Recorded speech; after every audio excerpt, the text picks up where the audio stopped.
Assalamualaikum warahmatullahi wabarakatuh. Halo semuanya, hari ini kita kembali membahas materi sejarah Indonesia. Materi ini kalau di sekolah ada di kelas 11. Nah, materi yang akan kita bahas tentang peristiwa sekitar proklamasi kemerdekaan Republik Indonesia. Penjelasan kali ini tentunya meneruskan pada video sebelumnya. Jadi kalau kalian yang belum menonton video sebelumnya tentang peristiwa proklamasi, maka kalian silahkan tonton dulu video sebelum ini ya, karena materi kali ini akan meneruskan penjelasan dari sebelumnya. Oke, jadi ini merupakan bagian kedua dari penjelasan materi tentang peristiwa sekitar proklamasi kemerdekaan RI. Oke, jadi kalau kita ulas kembali apa yang sudah kita jelaskan di video sebelumnya, ada beberapa peristiwa yang akan kita bahas, yang telah kita bahas sekitar proklamasi. Di antaranya yang sudah kita bahas ada 3 peristiwa, yaitu yang pertama tentang kekalahan Jepang dalam Perang Asia Timur Raya. Jadi pada waktu itu sekitar tahun 45, Jepang memang kalah dalam Perang Asia Timur Raya karena terjadi peristiwa bom atom di kota Nagasaki dan Hiroshima oleh Amerika Serikat yang menyebabkan Jepang menyerah kepada pihak sekutu. Lalu setelah itu apa yang terjadi? Karena Jepang telah menyerah pada sekutu, sehingga berita kekalahan Jepang ternyata sudah didengar oleh salah seorang tokoh Indonesia, yaitu siapa? Tokoh yang bernama Sultan Syahrir.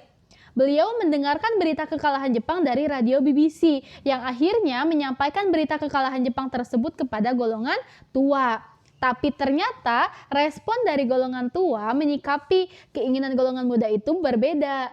Maka terjadi perbedaan pendapat antara golongan tua dan golongan muda perihal pelaksanaan proklamasi. Golongan muda ingin segera memproklamasikan kemerdekaan secara cepat, sedangkan golongan tua tidak ingin terburu-buru karena golongan tua menginginkan pelaksanaan proklamasi tersebut dibicarakan terlebih dahulu dalam sidang PPKI yang telah direncanakan sebelumnya. Sedangkan golongan muda menganggap PPKI itu adalah badan bentukan Jepang, sehingga takutnya nanti kalau misalnya kemerdekaan dibicarakan terlebih dahulu dalam PPKI, itu dianggap sebagai sebuah hadiah dari Jepang. Jadi takutnya kalau golongan muda itu menganggap kalau dibicarakan dulu dalam PPKI, takutnya kemerdekaan dianggap sebagai hadiah dari Jepang.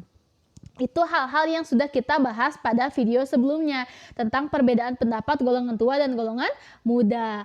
Jadi, karena di Jepang pada waktu itu terjadi peristiwa bom atom di kota Nagasaki dan Hiroshima, sehingga Jepang menyerah kepada pihak sekutu, apa yang terjadi di Indonesia dampaknya di Indonesia itu terjadi yang namanya kekosongan kekuasaan atau vacuum of power. Apa itu kekosongan kekuasaan atau vacuum of power? Jadi hal tersebut terjadi ketika Indonesia pada waktu itu kan memang sedang dijajah oleh Jepang. Tetapi Jepang telah kalah kepada sekutu. Otomatis daerah-daerah jajahan Jepang itu akan diserahkan kepada sekutu.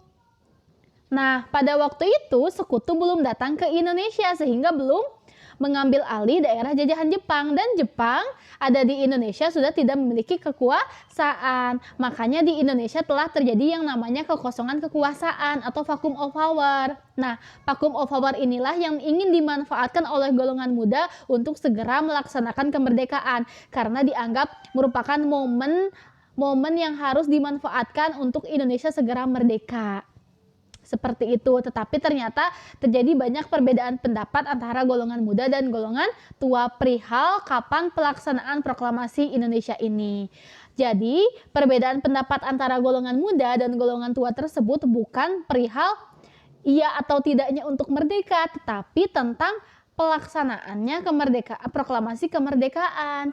Golongan muda ingin segera cepat-cepat merdeka, sedangkan golongan tua ingin dibicarakan terlebih dahulu dalam sidang PPKI seperti yang sudah direncanakan. Karena PPKI itu badan yang dibentuk untuk membicarakan masalah kemerdekaan.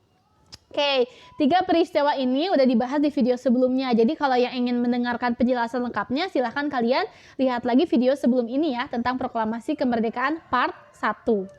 Oke. Nah, ini 3 peristiwa yang akan kita bahas pada penjelasan kali ini, yaitu ada peristiwa Rengas Dengklok yang merupakan kelanjutan setelah adanya perdebatan antara golongan muda dan golongan tua. Lalu setelah peristiwa Rengas Dengklok ada penyusunan teks proklamasi sampai pembacaan teks proklamasi. Lalu nantinya ada berita penyebaran kemerdekaan Indonesia. Oke. Yang keempat, kita mulai dari peristiwa Rengas Dengklok. Apa itu peristiwa Rengas Dengklok? Peristiwa Rengas Dengklok itu terjadi pada tanggal 16 Agustus 1945. Jadi kita harus membuka mata kita kalau ternyata pada masa sebelum merdeka, peristiwa-peristiwa terpenting itu terjadi dalam waktu yang singkat. Dalam beberapa hari terjadi banyak peristiwa yang itu ternyata membuat kemerdekaan kita itu terjadi pada tanggal 17 Agustus 45. Peristiwa Rengas Dengklok disebabkan karena kenapa terjadi peristiwa di Rengas Dengklok? Pada waktu itu, para pemuda gagal memaksa golongan tua untuk secepat mungkin memproklamasikan kemerdekaan. Jadi, mereka itu gagal untuk memujuk golongan tua supaya cepat merdeka. Akhirnya, golongan muda karena telah gagal memujuk golongan tua, mereka bersepakat membawa Soekarno-Hatta ke Rengas Dengklok. Untuk apa? Untuk menjauhkan mereka dari pengaruh Jepang. Jadi Soekarno-Hatta dibawa ke Rengas Dengklok itu tujuannya untuk apa? Untuk menjauhkan mereka dari pengaruh Jepang. Karena golongan muda itu takut golongan tua itu terpengaruh oleh Jepang. Menurut golongan muda, jika Soekarno-Hatta masih berada di Jakarta, maka kedua tokoh ini itu akan dipengaruhi dan ditekan oleh Jepang serta menghalanginya untuk memproklamasikan kemerdekaan. Itulah kenapa terjadi peristiwa Rengas Dengklok. Jadi tujuannya untuk mengamankan, menjauhkan dari pengaruh Jepang. Siapa yang dijauhkan? Terutama Soekarno-Hatta. Umumnya adalah golongan tua. Oke, jadi di mana sih Rengas Dengklok? Rengas Dengklok itu kalau sekarang itu berada di wilayah Karawang. Kalian bisa lihat sendiri di sana ada peta di mana Rengas Dengklok itu terjadi. Jadi ya memang daerahnya nggak terlalu jauh dari Jakarta karena supaya kalau ada mobilisasi ya nggak akan terlalu lama perjalanannya.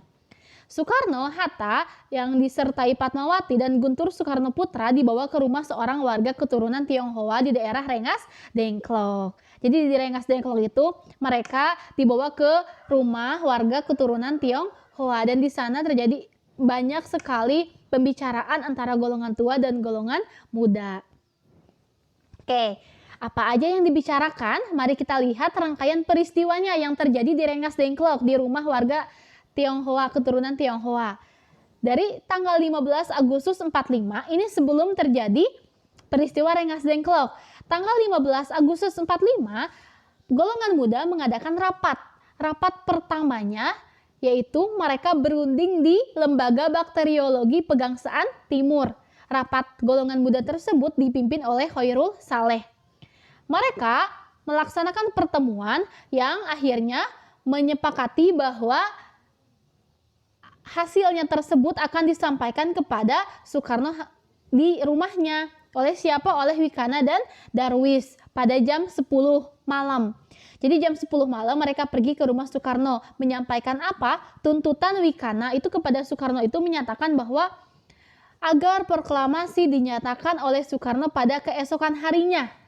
Jadi tanggal 15 malam hari, Wikana menyampaikan kesepakatan golongan dua yang menginginkan Soekarno memproklamasikan kemerdekaan besok hari. Tanggal berapa berarti? Tanggal 16.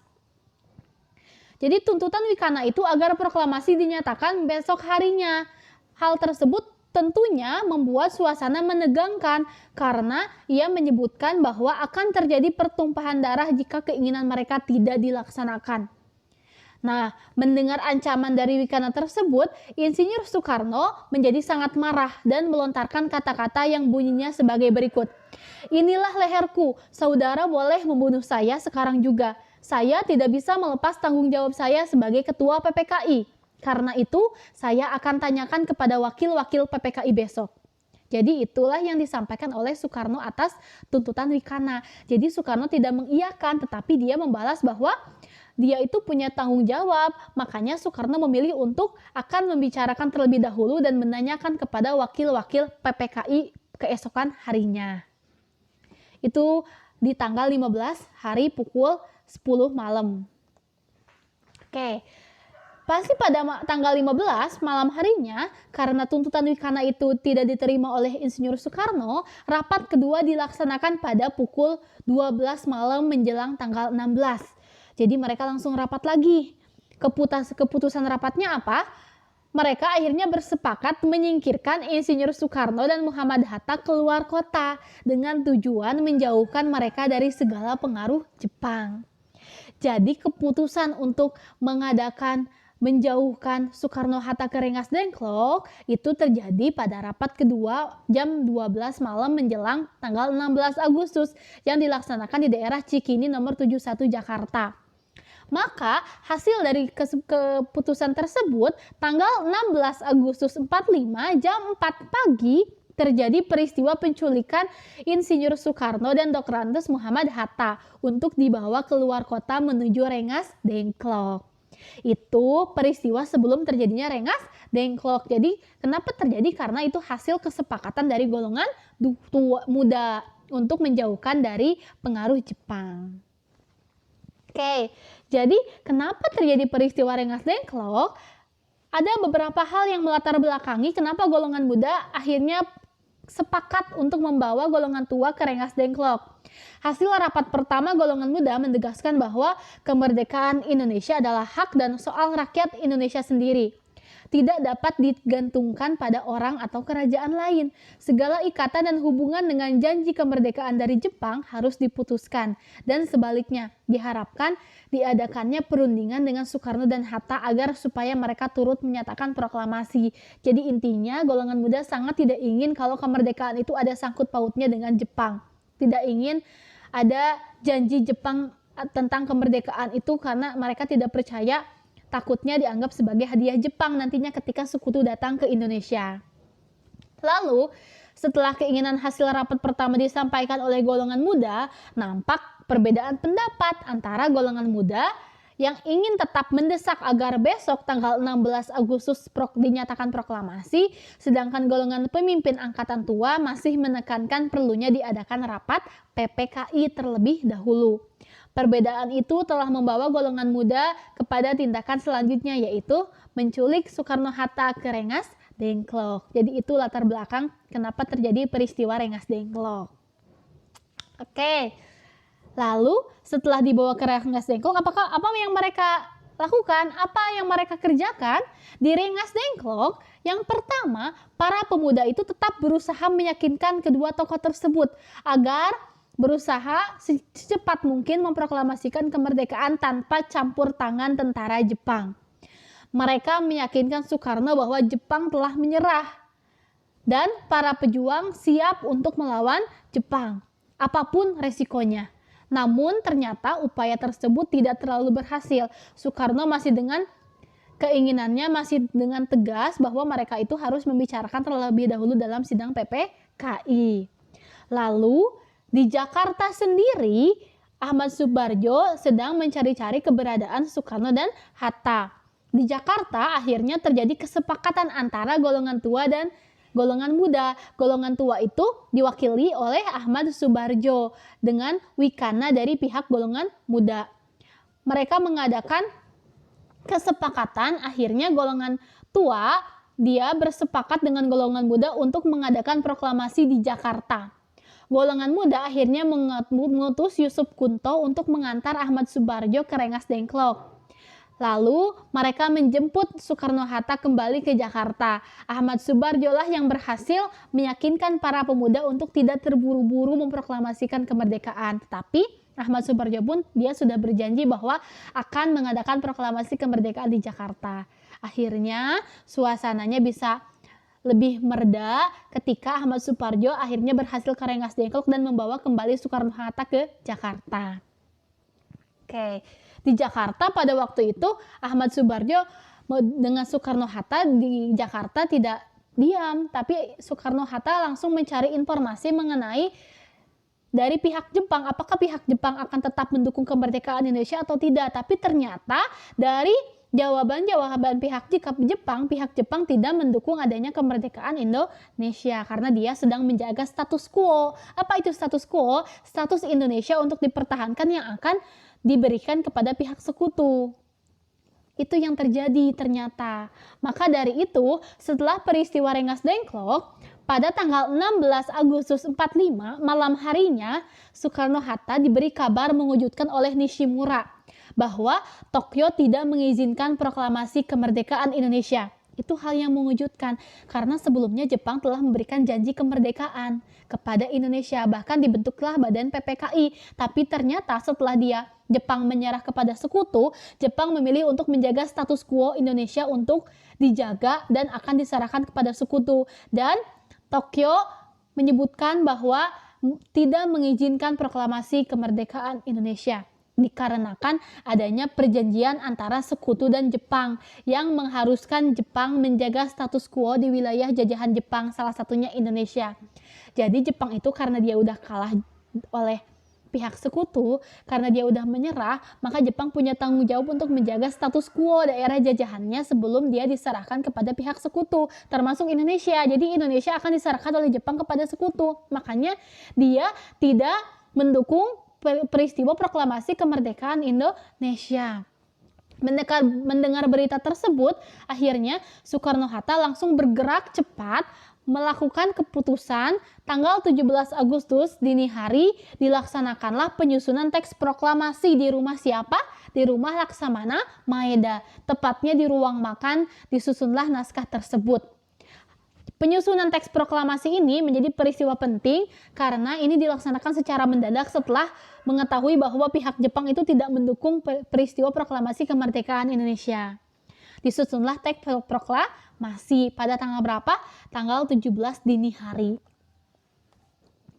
3 tokoh nasional yang menyusun teks proklamasi diantaranya ada siapa?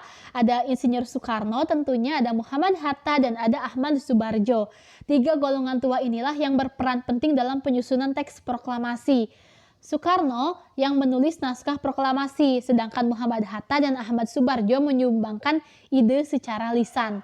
Kalimat pertama dalam teks proklamasi merupakan buah pemikiran dari Ahmad Subarjo, sedangkan kalimat terakhir dari ide Muhammad Hatta. Jadi inilah tokoh-tokoh yang berperan penting dalam penyusunan teks proklamasi. Kalimat pertama pada naskah teks proklamasi diantaranya yaitu kami bangsa Indonesia dengan ini menyatakan kemerdekaan Indonesia. Ini kalimatnya dikutip oleh Ahmad Subarjo dari rumusan sidang BPUPKI atau Dokuritsu Junbi Chosakai.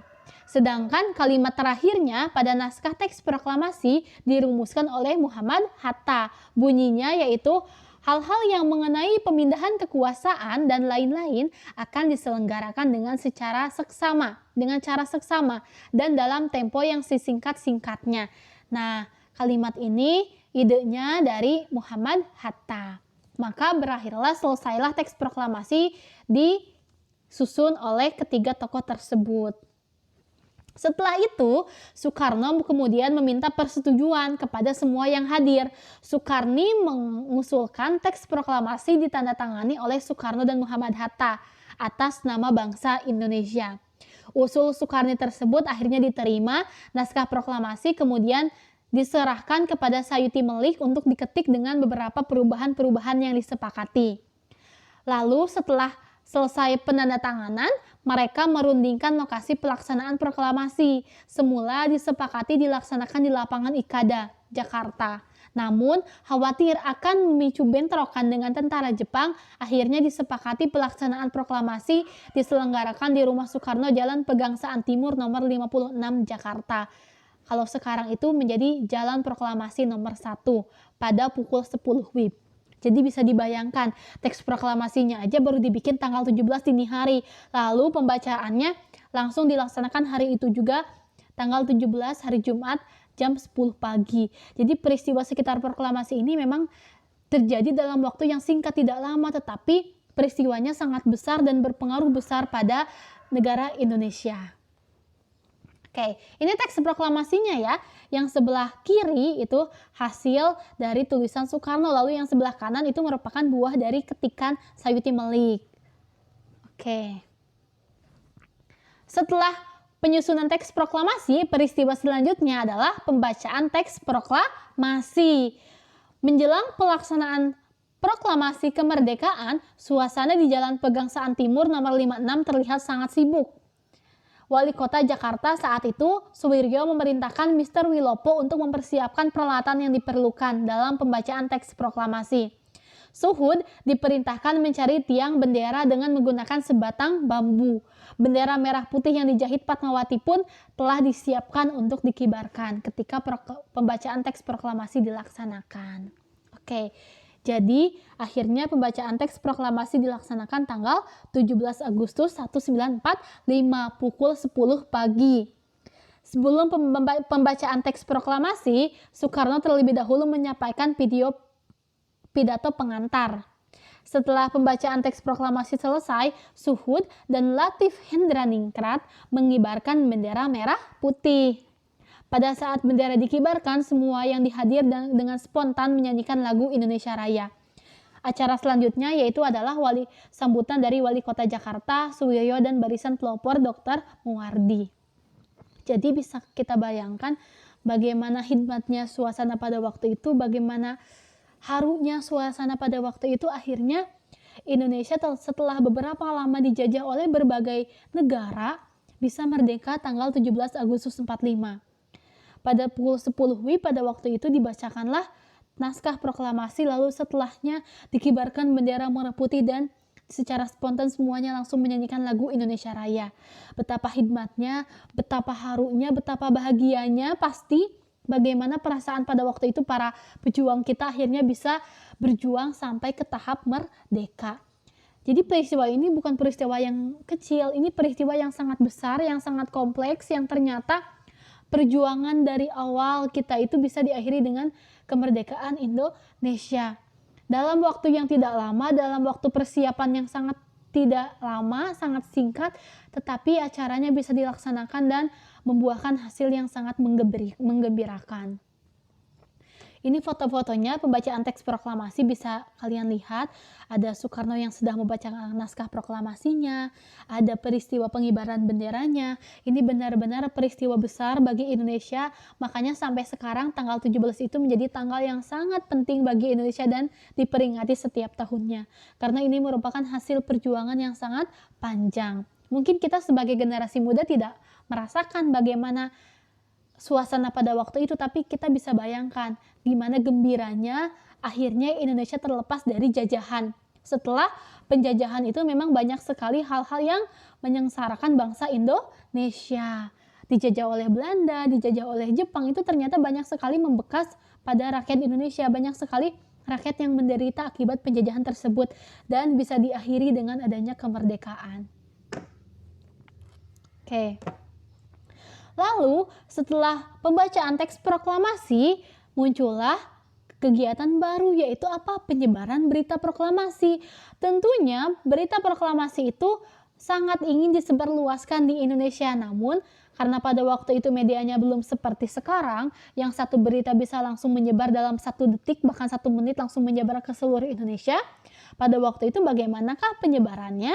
Yang pertama melalui radio. Syahrudin sebagai wartawan kantor berita Domei, kalau sekarang itu kantor berita Antara, berhasil menyampaikan salinan teks proklamasi kepada Waidan B. Palenewen sebagai Kepala Pusat Jawatan Radio, sekarang menjadi RRI.